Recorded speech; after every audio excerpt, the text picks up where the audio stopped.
गीता में अर्जुन को स्वयं भगवान कह रहे हैं कि उस परमेश्वर की शरण में जा, उसके लिए उन संतों के पास जा जो तत्वदर्शी हो।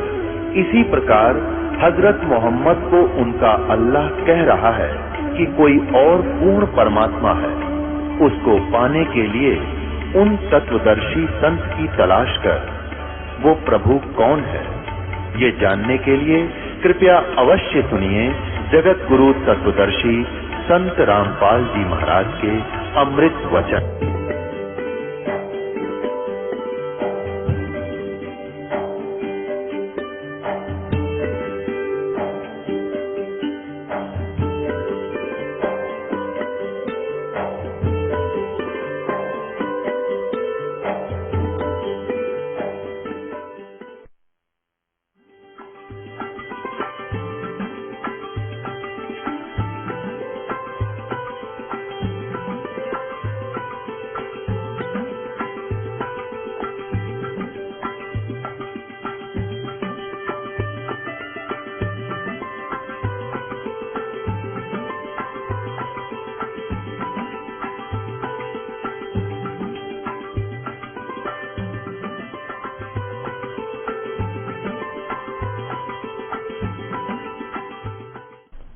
पुण्यात्माओं, अब ये क्या कारण है कि गुरुजी तो सतनाम जाप कर रहे हैं 2 अक्षर का और शेष को मना कर रहे हैं?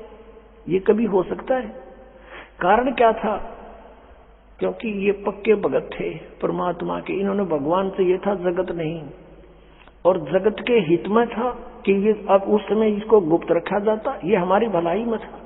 नीते काल के दूध ये राधा स्वामी पंथर, धन धन सतगुरु पंथर, जय गुरुदेव पंथर, ये दूसरे जो बाल योगेश्वर वाले, सतपाल वाले, हंसादेश वाले, निरंकारी, ये गुरु ग्रंथ साहिब को पढ़ते ही थे। इसमें से नाम भी लेकर ये देने लग जाते, अधिकारी ये थे नहीं। और आज हम कैसे भिन्नता बताते कि इनके पास बीज नहीं है मोक्ष का, आम का बीज नहीं। सभी पंथों संतों के पास ये बबूल भी काबली बुआ रहे तुम्हारे से, जिनका कोई यूज नहीं। काबली की बुआ रखी है, बीज दे रखे है, मंत्र जाप दे रखे हैं, हठ योग बता रखा है, यूजलेस है वो। ये तो कंसेप्ट क्लियर हो गया कि नानक साहिब जी ये सतनाम जाप करा करते थे। ये है 2 अक्षर का जाप, और कभी इन्होंने डिस्क्लोज नहीं किया। और देखा कि ये जानबूझकर ये दिखाना चाहते थे कि मैं ये जाप कर रहा हूं, और आज के लिए ये एक प्रमाण प्रूफ एफिडेविट बन गया कि नानक जी ये जाप करते थे। इसलिए उन्होंने बोलकर सुना दिया, और उनको मालूम था जानी जान हो जाते हैं भगवान से परिचित महापुरुष, केविन में से कोई सा नकल भी करेगा मेरी, इसको रिजल्ट भी झटका भी दे दिया, लगा गोते खान, डूब गया होता, मर गया होता। फिर कहा कि नहीं, तू वही जो मैंने कहा ऐसे वही जाप कर, इसको मत जपना। इतना दृढ़ कर दिया कि इसको कोई सपने में भी जिक्र नहीं करे सिख समाज में, ऐसा कर गए ये। और फिर कारण क्या था? धर्मदास तो लाख दुहाई, ये सार नाम की बाहर न जाई। सार नाम बार जो पढ़ी, बिचली पीढ़ी हंस नीतर ही। धर्मदास तो लाख दुहाई, ये मूल ज्ञान, एक मूल ज्ञान है, एक मूल मंत्र है। ये मूल मंत्र है सतनाम और सारनाम। ये मूल मंत्र की तबार न जाई। सार नाम बार जो पढ़ी, बिचली पीढ़ी हंस नीतरी। आप बिचली पीढ़ी के हंस हो। और परमात्मा ने काल से कहा था कि तू कर ले जो तूने करना है। काल ने कहा था मैं नकली पंथ चलाऊंगा, 12 पंथ तो कबीर पंथ के होंगे, और अनेक पंथ चलाऊंगा, अनेकों में से राधा स्वामी, धन धन सतगुरु, ये जय गुरुदेव, और ये और बाल योगेश्वर सतपाल जी, ये सारे वही है, हंसादेश वाले, निरंकारी। काल तो एक जीव है उस मालिक के सामने, उसका उत्पन्न किया हुआ प्राणी है, और उसी से भक्ति करके शक्ति अपने कुछ मांग लिया भिखारी की तरह, आज वो पंसारी बन गया। यहाँ यही टेंडेंसी यही है जीव की। जैसे हिरण्यकशिपु ने भक्ति करी थी ब्रह्मा की, हल्दी की गांठ पार प्राप्त करके, सिद्धि प्राप्त करके, और अब शंभु भगवान बन गया। बक्कल तार दिया परमात्मा ने, उसका कुछ भी कारण बनाया। अब जो प्रसंग चल रहा है कि परमात्मा ने कहा था धर्मदास तो लाख दुहाई, ये सार नाम की तबार न जाई। इसने क्या कहा था काल ने? जब तुम आओगे ना कलयुग में, उस समय नकली पंथों के माध्यम से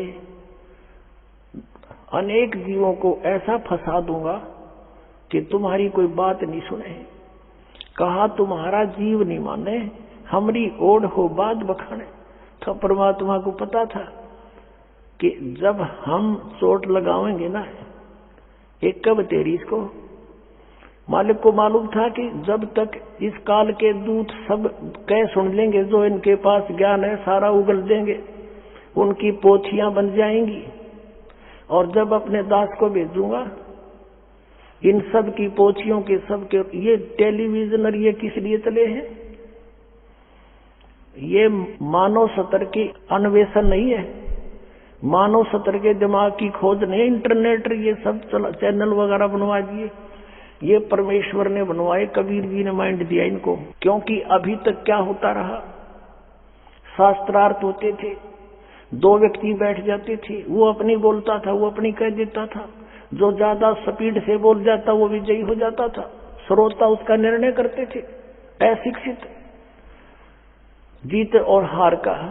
अब परमात्मा ने ऐसा काम कर दिया कि आप प्रोजेक्टर, सीडी, टेलीविजन और इनके अंदर आप उनके भी स्टेटमेंट देखो और ओरिजिनल महापुरुषों के भी अमृतवाणी देखो। अब देखो, कोई यूं नहीं कह सकता कि रामपाल झूठ बोल रहा है। रामपाल तो अपनी तरफ से कुछ भी ना बोलता। मैं तो एक बीच में दलाल का काम कर रहा हूं। यो सौदा देख लो भाई, ये इन पंथा का है, ये विचार है इन महापुरुषों के, परम धनियों के, और ये उन महापुरुषों के विचार हैं जिन्होंने भगवान पाया। ये फैसला आप पर कर लेगी जनता, सारी शिक्षित है। शिक्षा मालिक ने दी है ना, आपसे पहले कोई शिक्षित नहीं था। 4 युग बीत गए थे, एक वर्ग ही पढ़ा करता, बाकी अपना धंधा कराया करते थे। ये सारी लीला मालिक की थी कि अब इन्होंने जो कुछ कहना सुनना सारी कह लेंगे, इनकी पुस्तकें बढ़ जाएंगी, और फिर अपनी प्यारी आत्माओं के सामने इन काल के दूतों की स्टेटमेंट ओरिजिनल महापुरुषों की अमर वाणी से तोल देंगे। अपने आप पता लग जाएगा असली और नकली का। अब देखो, गुरु नानक साहिब जी ने कितना झटका दे दिया कि खबरदार जो नाम जाप कर लिया था, क्योंकि भगवान की आज्ञा का उल्लंघन हो जाता है, हमारा नाश हो जाता। अब सिख समाज कहाँ गया? अभी वही जन्म होते हुए आ रहे उन पुण्यात्माओं के। अब इनके सामने सच्चाई आओगी, ये को पीछे रहेंगे, ये भी नाम लेंगे, अपना मोक्ष कराएंगे। सभी जीव आत्मा एक परमात्मा की, कबीर जी की है हम। और परमात्मा पाने के लिए हम सिख बने, परमात्मा पाने के लिए हम हिंदू बने, परमात्मा पाने के लिए हम ईसाई बने, परमात्मा पाने के लिए हम मुसलमान भी बन गए। लेकिन मिले कैसे? अब फिर हम वही बनेंगे जिससे भगवान मिलेगा, हम फिर एक होंगे। अब देख लेना, अब नानक साहिब जी ने वाणी में लिखे थे ये मंत्र, लेकिन जो वाणी के बाद में संग्रह किया गया गुरु ग्रंथ साहिब के रूप में, उसमें से वो वाणी निकाल दी गई जिसमें ये दोनों मंत्र कति क्लियर लिखे हुए। तो वो छोड़ दी इसलिए कि कहीं गुरु ग्रंथ साहिब में हमने लिख दी, पाठी पाठ करेंगे और उन पढ़ लिया ये मंत्र, तो वो जाप ना कर ले और गुरु जी की आज्ञा का उल्लंघन हो जाएगा और हानि हो जाएगी, जैसे मर्दाना डूब गया होता। इसलिए उन्होंने उनको छोड़ दिया। वो वाणी फिर किसी महापुरुष के माध्यम से परमात्मा ने फिर रजाकरी प्रमाण के लिए अलग से एक पुस्तक में प्राण संग्रही के रूप में लिखवा दी। उसमें भी दुमान आपको दिखाता हूँ, उसमें से हमने नोट किया हुआ है। एक प्राण संग्रही पुस्तक है, पंजाबी भाषा में लिखी है। उसमें क्या लिखा है? ये गहरी नजर गीता में एक पुस्तक है, दास ने गीता जी का अनुवाद किया। उसके 3रे अध्याय में बहुत से प्रमाण दिए, उनमें से देखिएगा। ये गहरी नजर गीता में, इसका अनुवाद दास ने किया है। इसके 3रे अध्याय में आपको दिखाते, ये लिखा है नानक साहिब जी की वाणी में सतनाम का प्रमाण। ये दास ने लिखा उन सदग्रंथों से लेकर के प्रमाण के लिए। पंजाबी गुरु ग्रंथ साहिब के अंदर 59-60 पृष्ठ पर लिखा है ये, बिन गुरु प्रीत न उपजय, हुमे मैल ना जाई, हुमे मने अंकार का, सोहम आप पिछाणिए शब्दे भेद पतियाई। ये गुरु ग्रंथ साहिब में इस तरह की तो लिखी है, लेकिन इसे कोई समझ नहीं सका ये क्या है। अब यहाँ देखना, प्राण संगली हिंदी के पृष्ठ 83 पर राग भैरव महला पहला गुरु नानक देव जी की वाणी है, और पौड़ी नंबर 32 में लिखा है, साध संगत मिल ज्ञान प्रगासै, साध संगत मिल कमल विगासै, उन कमलों का खिलेंगे उसके नाम लेने से। और साध संगत मिल मन माना, नाम है ना ओम सोहम जाना, नामों में नाम ये ओम सोहम जाना, ये वो सतनाम है। अब सगल भवन में एक को ज्योति सतगुरु पाया सहज सरोत, नानक साहब जी कहते मुझे आसानी से अपने आप मिल गया गुरु जी। और नानक किलविस काटे ताही, सहज मिले अमृत सिताही। अब कलविस माने पाप का काटने वाला वही परमात्मा, और ये मंत्र है अपनात्मा। यही आदरणीय गरीबदास साहिब जी ने अपनी अमृत वाणी में लिखा है, जो परमात्मा कबीर जी से नाम उपदेश प्राप्त किया था, ये 2 मंत्र के ही सतनाम है। और यही नाम आदरणीय नानक साहिब जी को परमात्मा से सीधे प्राप्त हुए थे, वो उनके गुरु रूप में थे। गरीबदास साहिब जी क्या बताते हैं, राम नाम जप कर खिर होई, ओम सोहम मंत्र दोई।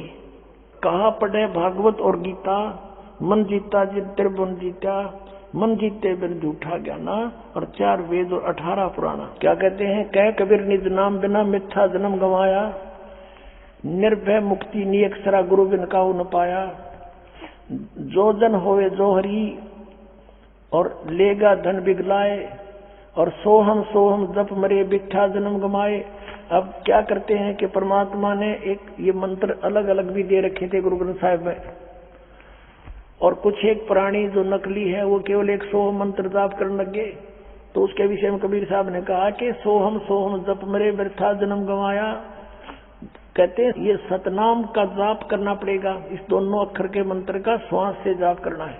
और इसमें से एक का जाप कर रहे तो यूजलेस है, और जब तक वो सारनाम नहीं मिला कि दोनों सतनाम भी यूजलेस है, यानी मोक्ष नहीं होगा, इसकी कमाई से लाभ तो होगा। अब धर्मदास जी को जो नाम दिया परमात्मा ने वो कैसा दिया था, आदरणीय धर्मदास साहिब जी को आपको दिखाते हैं। कबीर परमेश्वर शब्दावली, धर्मदास जी को जो परमात्मा कबीर जी ने नाम दिया वो कौन सा था, ये देखिएगा। कबीर पंथी शब्दावली, ये कबीर पंथी शब्दावली है, और ये कहाँ से छपी है ये देखिएगा। कबीर आश्रम आचार्य परमार्थी वेद भारत पथिक, स्वामी जी युगलानंद बिहारी निर्मित, खेमराज श्री कृष्ण दास मार्ग मुंबई से। और इसके 284 पृष्ठ आपको दिखाते हैं। अब देखो ये 284 पृष्ठ पे है।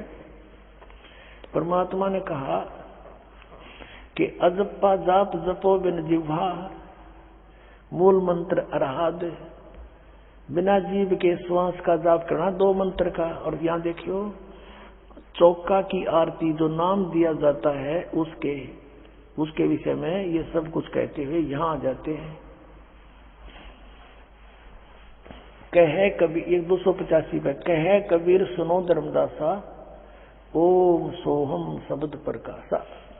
और ये कबीर पंथी पुराण के नाम दे, कोई कहे ओम श्री सतगुरुदेव वे नमः, कोई एंड बैंड। वो क्या बता कि इनके बारे में परमात्मा ने कि मोती मुक्ता दर्शत नाही, ये जग है सब अंदरे, दिखत के तो नैन चश्म इनका फेरा मोतिया गंदरे। ये गुरुपद पाके नो दिखो बड़े पहुंच गए होंगे, इन लोगों सूरत दौड़ पहुंचा करती परम धनी की, उन दौड़ का बेरा है कोई ना कि सतनाम ना समझ मारा श्राद्धा स्वामी वाला के दौड़ की जाएंगे फिर वह। और जो साधना वो कर रहे हैं वो यूजलेस, वो तो आम के स्थान पर बबूल बीज रहे थे, वो भी काबली की कर कहाँ जाएंगे ये। अब जो प्रसंग चल रहा था पुण्यात्माओं के, श्री जय गुरुदेव पंथ वालों के साथ हमारा आध्यात्मिक ज्ञान चर्चा चल रही है, और आप जी को दिखा कि उन्हीं के वचन है श्री तुलसीदास जी, वर्तमान जय गुरुदेव पंथ के प्रमुख मथुरा वाले तुलसीदास जी। वो उन्होंने कहा 7 सितंबर 1971 को कि वो महापुरुष वह अवतार 20 वर्ष का हो चुका है, और अभी उसका भेद नहीं बताऊं, क्योंकि बता दिया तो सब उसके पीछे पड़ जाएंगे। उस समय दास ट्रेनिंग कराया करता 1971 में नीलो खेड़ी पॉलिटेक्निक में जेई की ट्रेनिंग कर रहा था। जब उस समय बता दो तो मेरे पल्ले के था, कुछ भी ना था। तो अब तो दास के पास वो अनमोल खजाना है। अब तो यदि इनकी दिव्य दृष्टि काम कर रही है तो ये बता दे, नहीं तो पुण्यात्मा उदास ने खोल दी जो दृष्टि आपकी है। अब इसके आधार से पहचानो और आओ बरवाला आश्रम में अपना कल्याण करवा लो। बोलो सतगुरुदेव। परम पिता परमात्मा पूर्ण ब्रह्म सर्व सृष्टि रचनहार कबीर परमेश्वर जी, ये हम सभी के जनक हैं, ये हम सभी आत्माओं के पिता हैं, उत्पत्ति करता है। हम परमात्मा की बॉडी से, शरीर से, उनके वचन से बाहर आए हैं। हंस रूप में हम बाहर उत्पन्न हुए, फिर हम काल के साथ यहाँ आ गए गलती से, तो हम यहाँ जीव बन गए। अपना आत्मा हंस आत्मा अर्थात आत्मा और जीव में क्या अंतर है? जैसे स्वांगी स्वांग करते हैं और अपनी वेशभूषा पुरुष होते हुए भी स्त्री की पहन करके वो स्त्री जैसे ही लगते हैं, उसको उतार दिया जाता है तो फिर वही के वही रह जाते हैं, ऊपर की ड्रेस निकाल दी जाए। आत्मा के ऊपर ये जीव की ड्रेस लग गई तो ये जीव बन गया। इस जीव के ऊपर फिर बहुत से आवरण और डाल दिए, अन्य इसके ऊपर से और कपड़े पहना दिए। तो ये जब तक इन कपड़ों के अंदर है तब तक ये भिन्न भिन्न प्रकार के रूपों में रहता है, जीव कहलाता है। और ये जब सभी इसके ऊपर से ये स्वांग वस्त्र उतर जाते हैं तो फिर ये आत्मा ही रह जाता है। परमात्मा बताते हैं कि मेरे हंसा भाई, हंस रूप था जब तू आया, अपना स्वरूप अब भूल में भूला था तो जीव कहाया। अब हमने फिर से इन सभी स्वांग को त्याग कर उसी सतिथि में पहुंचना है, हंस आत्मा की सतिथि में। जब तक हम जीव हैं, हमारे अंदर जितने ये आवरण चढ़े हुए हैं, इनके कारण हम अच्छी तरह अपने आप को नहीं समझ पाते। हमारे अंदर बहुत से विकार विद्यमान रहते हैं। परमात्मा ने आकर के हमें ये जानकारी दी है कि तुम यहाँ काल के लोक में रह रहे हो और इस स्थान पर तुम कभी सुखी नहीं हो सकते। प्रत्येक प्राणी सुख की खोज में है। उन्होंने सुख को कौन सी दृष्टिकोण से तोल रखा है? अब जिसके पास संतान नहीं है वो सोचता है मेरा संतान हो जाए मैं सुखी हो जाऊंगा। जिसके आंखें नहीं है वो ये सोचता है भगवान मुझे आंखें दे मैं सुखी हो जाऊंगा। निर्धन ये सोचता है कि मेरे पास धन हो मैं सुखी हो जाऊंगा।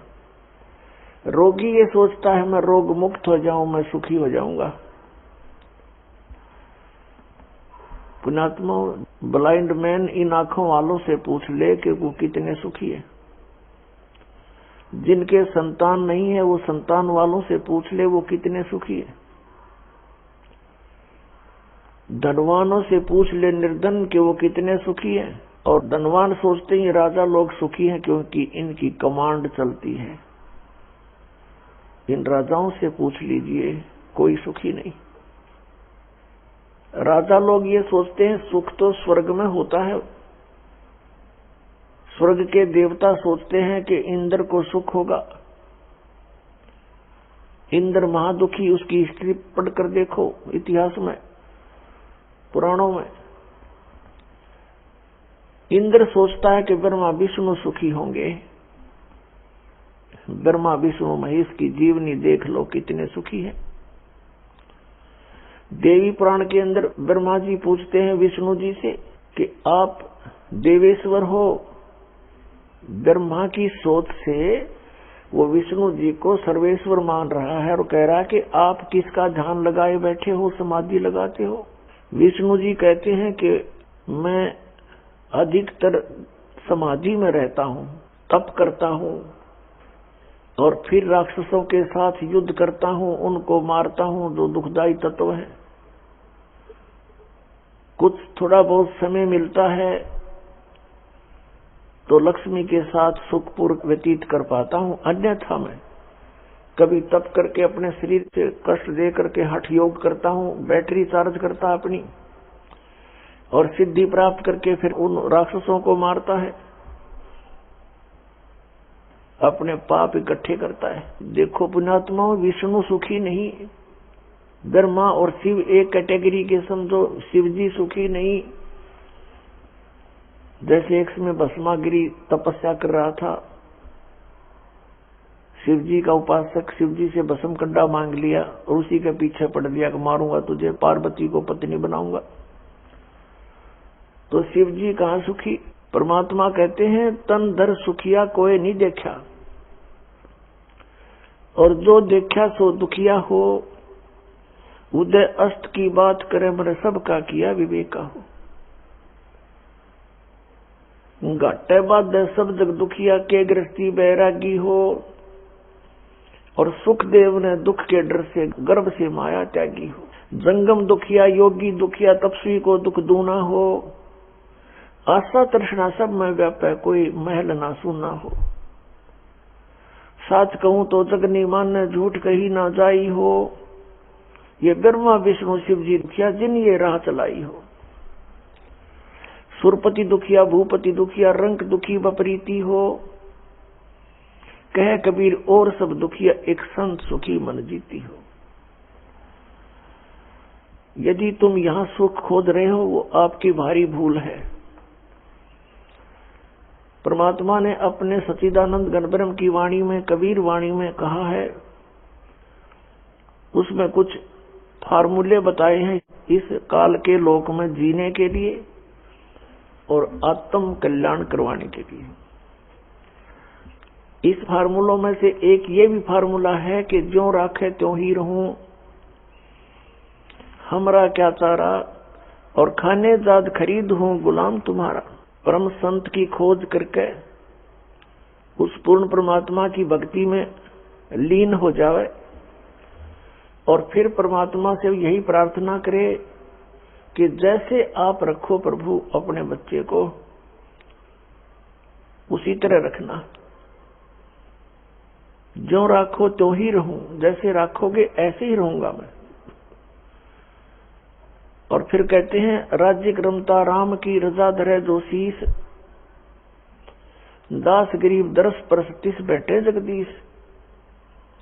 परमात्मा की रजा में राजी रहे, प्रसन्न रहे, जैसे भगवान फिर रखे। जैसे जब तक हम परमात्मा की शरण ग्रहण नहीं करते हैं, अपना जीवन जी रहे होते हैं, तो हम अपना प्रारब्ध ही भोग रहे होते हैं। उसमें दुख भी भयंकर आ सकते हैं और यहाँ के नकली सुख भी प्राप्त होते रह सकते हैं। कौन से सुख? जैसे पुत्र प्राप्ति, कोई व्यवसाय की स्थिति ठीक हो जानी, इस तरह के जो सुख हैं ये भी खूब मिल जाएंगे आपको। लेकिन इन सुखों का अस्तित्व कुछ नहीं है।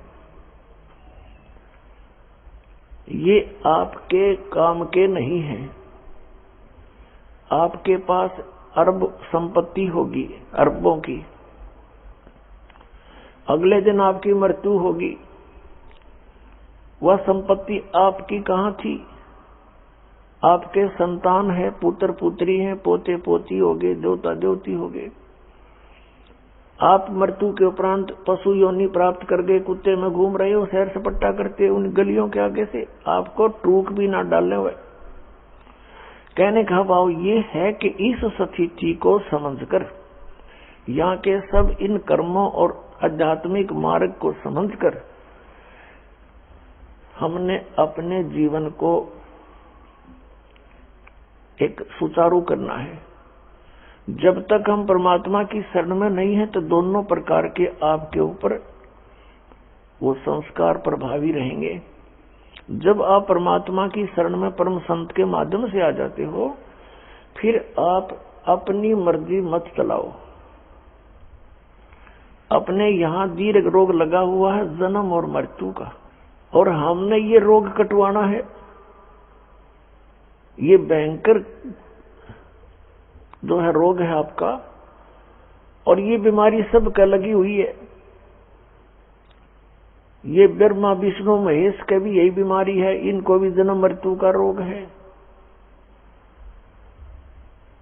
और आप जी ब्रह्मा विष्णु महेश से ऊपर किसी को मानते नहीं थे, विशेषकर पवित्र हिंदू धर्म के श्रद्धालु, और ये भी जन्म मृत्यु के रोग में। सरपुरुष यानी ब्रह्म भी जन्म मृत्यु के रोग में, अक्षर पुरुष भी जन्म मृत्यु के रोग से ग्रस्त। केवल एक परम अक्षर ब्रह्म जिसको सत्य पुरुष कहते हैं, वो कबीर देव हैं, कबीर साहब, वो इस जन्म मृत्यु के रोग से मुक्त हैं और वे वैद्य हैं, इस रोग के नाश करने वाले। तो हमने वो रोग नाश करवाना है। तो रोग नाश कराने के लिए हम कहाँ जाते हैं? हॉस्पिटल में। दीर्घ रोग होता है तो डॉक्टर उनको एडमिट करता है, या ओपीडी से भी औषधि देकर भेज देता है। तो फिर उस मरीज ने, उस पेशेंट ने डॉक्टर की प्रत्येक सलाह पर ध्यान देना चाहिए, प्रत्येक औषधि को समय पर सेवन करना चाहिए, तभी वो रोग मुक्त होगा, अपनी नहीं चलावे। अब जैसे हाई ब्लड प्रेशर के मरीज को नमक और घी निषेध किया है वैद्य ने, और वो अपनी चलाता है कि नहीं थोड़ा सा तो खा ही लेता हूं, तो उसको हानि होगी, मृत्यु को प्राप्त हो जाएगा, रोग नाश के स्थान पर उसका अपना नाश हो जाएगा। ठीक इसी प्रकार आप जी यहाँ आओ, रोग नाश कराने के उद्देश्य से आओ। कौन सा रोग? जन्म और मृत्यु का। अन्य संसारिक सुख क्षणिक है, आपको यहीं थोड़ा सा राहत देकर के फिर आपके साथी नहीं है ये। और इस परमेश्वर की शरण में आने के बाद, कबीर परमेश्वर की शरण में, आपको संसारिक सुख भी मिलेंगे, लेकिन इतने ही मिलेंगे जितने आपको आवश्यक है। इससे अधिक आप डिमांड करोगे तो समझ लेना कि आप घी और नमक चाह रहे हो, जिसको डॉक्टर कभी अलाउड नहीं करेगा। साईं इतना दीजियो जा मैं कुटुंब समावे, हम भी भूखे ना रहें, ऐ तिथि न भूखो जावे। परमात्मा कबीर देव जी स्वयं चलकर आते हैं सतलोक से, और वो हमें यहाँ तत्व ज्ञान बताते हैं, पूरा आध्यात्मिक ज्ञान से परिचित कराते हैं, और हमें यहाँ भक्ति करने के लिए जो जीवन शैली अपनानी चाहिए उसका भी विधान बताते हैं। उसके लिए क्या बताते हैं कि परमात्मा से इतना ही मांगो, अधिक नहीं। साईं इतना दीजियो जा मैं कुटुंब समावे, हम भी भूखे ना रहें, अतिथि ना भूखा जावे। इसमें सब कुछ आ गया। जा मैं कुटुंब समावे अर्थात रिक्वायरमेंट ऑफ द फैमिली, यानी हमारे परिवार की आवश्यकताएं पूरी हों। उन आवश्यकताएं में आप देख लो सब कुछ आ जाता है। रहने के लिए एक झोपड़ी हो, कुटी हट हो, पर्याप्त है, और वस्त्र कपड़े रोटी ये मिलते रहे। और पुण्यात्मा अब बुद्धिमान समाज है, जब हमने परमात्मा पाना है तो उसमें अगरम मगरम नहीं चलेगी, अपना नहीं चलेगा बिल्कुल भी। अगर अपनी चलाओगे तो आप फेल हो जाओगे। आदेश परमात्मा का पालन करना पड़ेगा। जैसे सीता जी को हिदायत दे दी गई थी कि ये रेखा आपकी कुटिया के चारों तरफ लगा दी गई है, इसे बाहर मत जाना, बाहर जाओगे तो आप पर बहुत आपत्ति आ सकती है, कोई हिंसक पशु भी आपको हानि पहुंचा सकता है और कोई दुष्ट वृत्ति का व्यक्ति भी आपको दुख दे सकता है। अब उसी समय रावण आ जाता है एक महात्मा रूप बना के और कहता है माई भिक्षा दो। सीता जी ने कहा तुम अंदर आके ले लो महात्मा, यहां जाओ मेरे निकट। रावण आगे को चला तो उस रेखा के पास आते उसमें से एक अग्नि की लपट निकली और रावण 10 कदम पीछे जा गिरा। अब रावण ने कहा कि माई भिक्षा बाहर आकर दे दे, साधु संतों के साथ ऐसा नहीं करते, इसमें तो बहुत शक्तिशाली मंत्रित रेखा है ये। अब सीता ने सोचा था, वो जीव संज्ञा की सोच थी कि महात्मा खड़ा है क्या फर्क पड़ता है, अभी आटा देकर वापस आ जाती हूँ। जो भी उसके पास उपलब्ध था फल फ्रूट वो भिक्षा लेकर बाहर को चली और जो ही उसकी झोली में आटा डालने की चेष्टा की उसी समय बाजू पकड़ ली रावण ने और घेर ली कंधे पे, जा पटकी वहां पर अपने 9 लखे बाग में। अब उसकी जीव संज्ञा की सोच ने कोड कहानी बिगाड़ दी। आप मां कष्ट होगा, करोड़ों व्यक्ति मरवा दिए उसको छुटवाने के लिए। क्या वो मूर्ख थे जिसने ये कहा था इससे बाहर मत जाना? तो पुण्यात्माओं, यदि आपने परमात्मा पाना है और ये जीवन सुखी बनाना है तो परमात्मा की प्रत्येक मर्यादा को, प्रत्येक नियम को लक्ष्मण रेखा समझ लेना और फिर सुख ना हो फिर दास को कहना। तो क्या बताते हैं, जैसे हम अरबपति हैं, खरबपति हैं, वो माया आपका कौन सा काम देगी? कल को मृत्यु हो जाती है और पैसा वैसे ही नहीं बनता। इसको जोड़ने में देखो कितने दोनों पाप इकट्ठे करने पड़ते हैं प्राणी को और मानसिक शांति नहीं रहती उसको। तो परमात्मा ने हमें बताया है कि साईं इतना दीजिए जिसमें कुटुंब समावे, हम भी भूखे ना रहे, अतिथि ना भूखा जावे। अब क्या बताते हैं परमात्मा? कहने का उद्देश्य ये है कि जैसे मालिक राखे उसी तरह आप रहना, फिर अपनी सोच को त्याग देना। हमने पैसों की और इन कोठियों की आवश्यकता कितनी है, किस लिए है?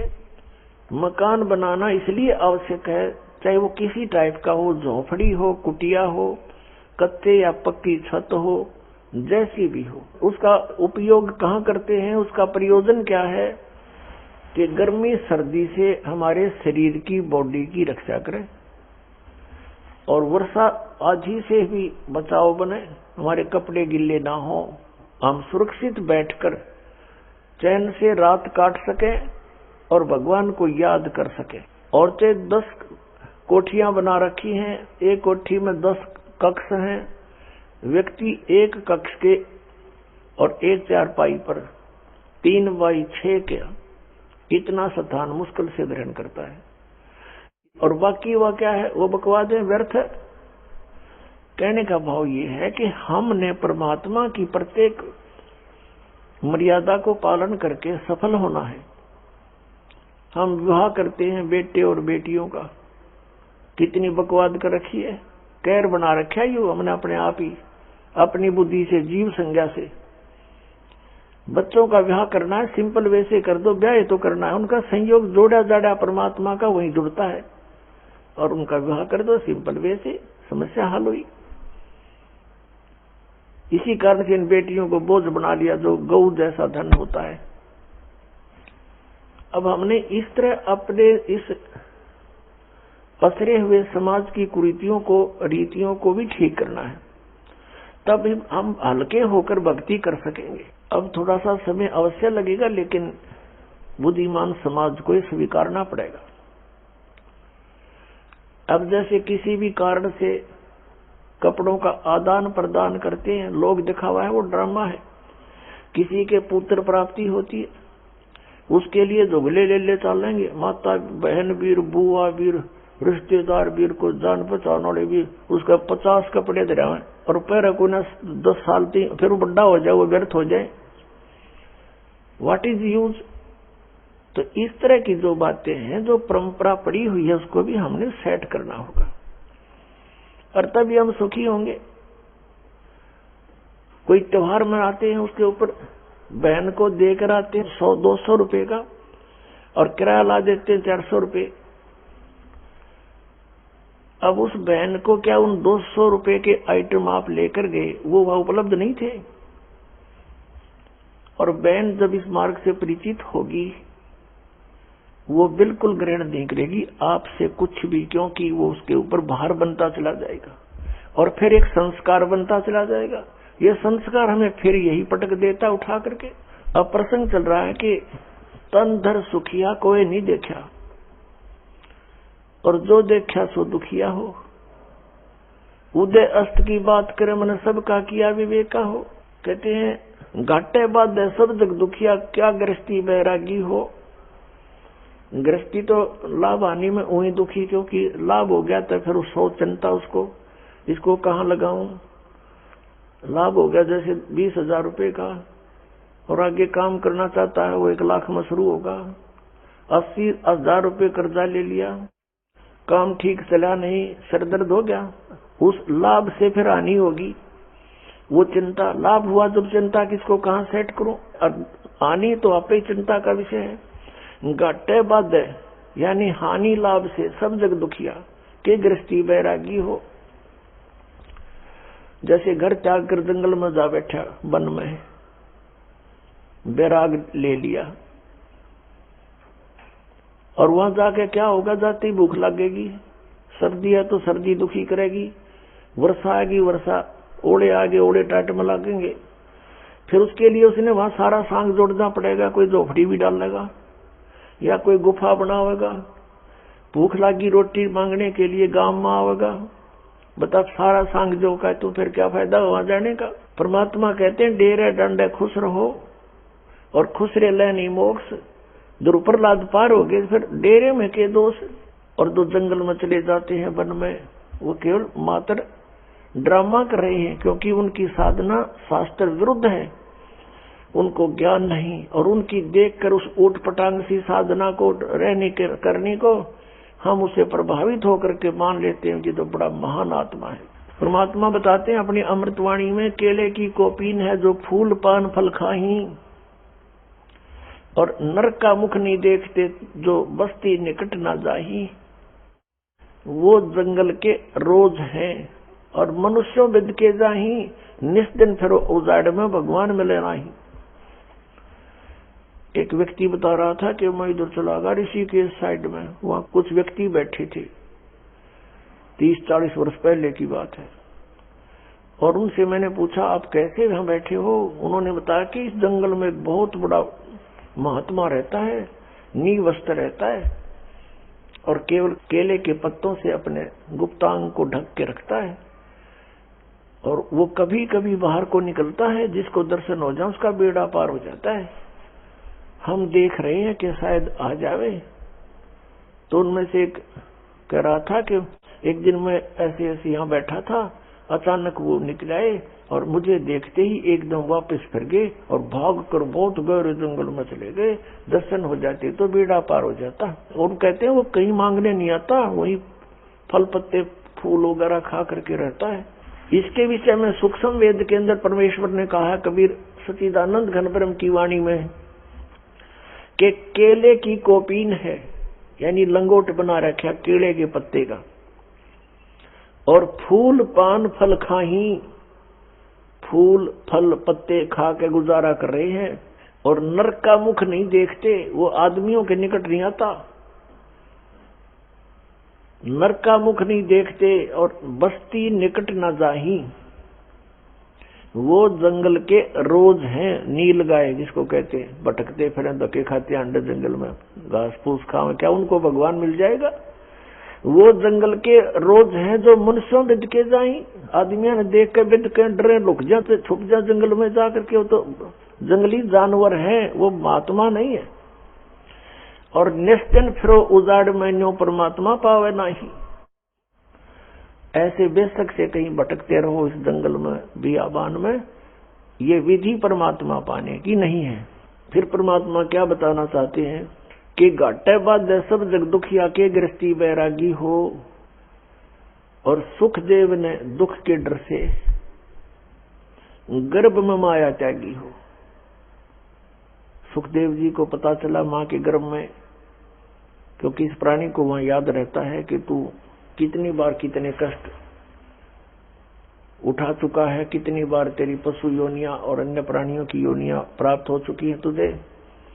फिर ये कहता है, वहां रोता रहता है क्योंकि वहां घोर कष्ट होता है इसको, और कहता भगवान अब के मेरा शरीर ठीक ठाक बाहर निकल जाए, आपको आजीवन याद करूंगा, कोई बकवाद नहीं करूंगा। अब मुझे सब याद है कि मैंने पिछले जन्म कितने खराब कर दिए।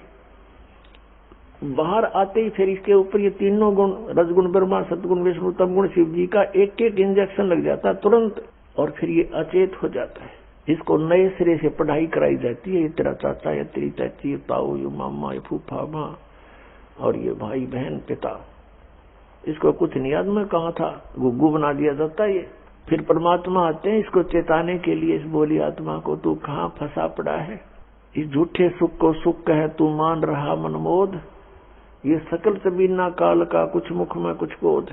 फिर बताते हैं कि जंगम दुखिया योगी दुखिया तपस्वी को दुख दूना हो, आशा तृष्णा सबको व्यापे कोई महल ना सूना हो।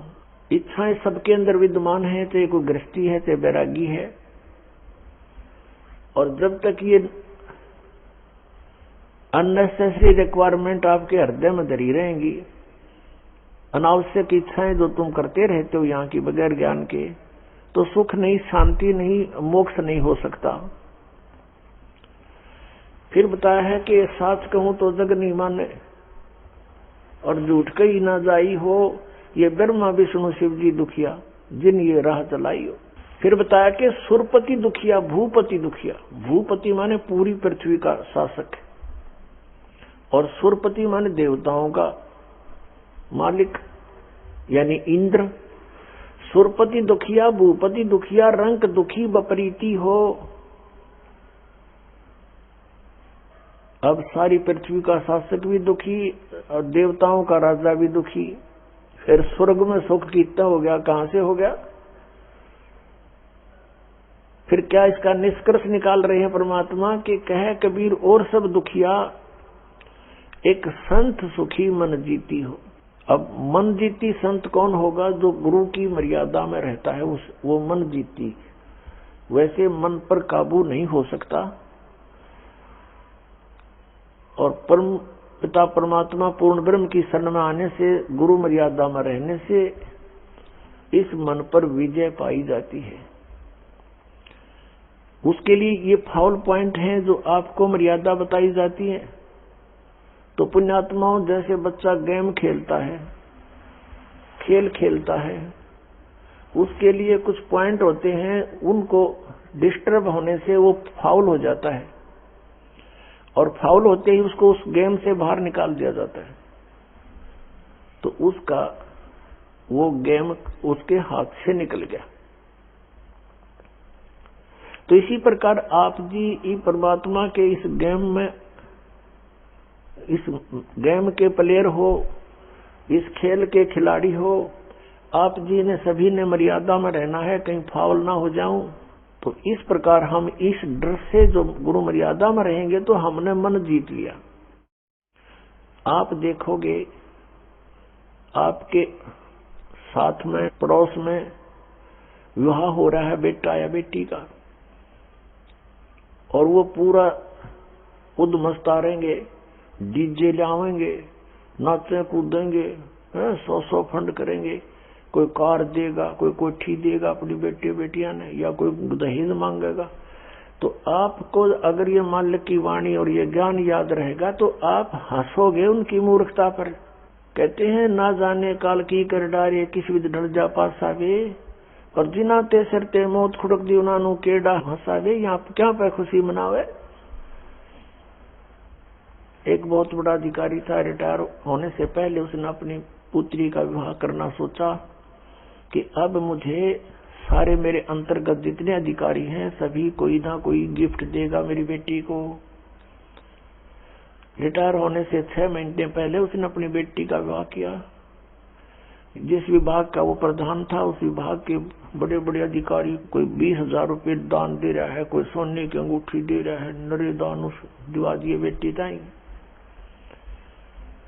आप रिटायर हो गया। विवाह के 8-9 महीने के बाद वो बेटी विधवा होगी, मृत्यु होगी उसके पति की।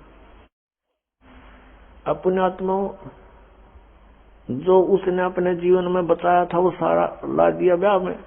वह बेटी पति मर गया, वह दोबारा ब्याहनी पड़ेगी, बालक कोई था नहीं। अब दोबारा ब्याहने में पहले जब इस प्रकार के ड्रामा करके हम अपने पैर पर कुहाड़ा मार चुके हैं, प्रथम बार विवाह में इतना खर्चा और दोबारा ब्याह तो उसको दुगना लाना पड़ेगा किसी के पल्ले लगाने के लिए। ये सोच कर उसका हार्ट अटैक हो गया। अब देखो कहां तक रोग इकट्ठा कर गया वो। आप गधा बनेगा, पशु बनेगा, सबका पाई पाई का हिसाब करना पड़ेगा उसको। और उधर से अपनी बेटी पर भार बनवा दिया उनके अधिकारियों के चढ़वा के। अब वह उनके पूरे करेगी जब कभी किसी पशु योनि हम दादा के। ये ऐसे संस्कार जोड़ दिए हमारे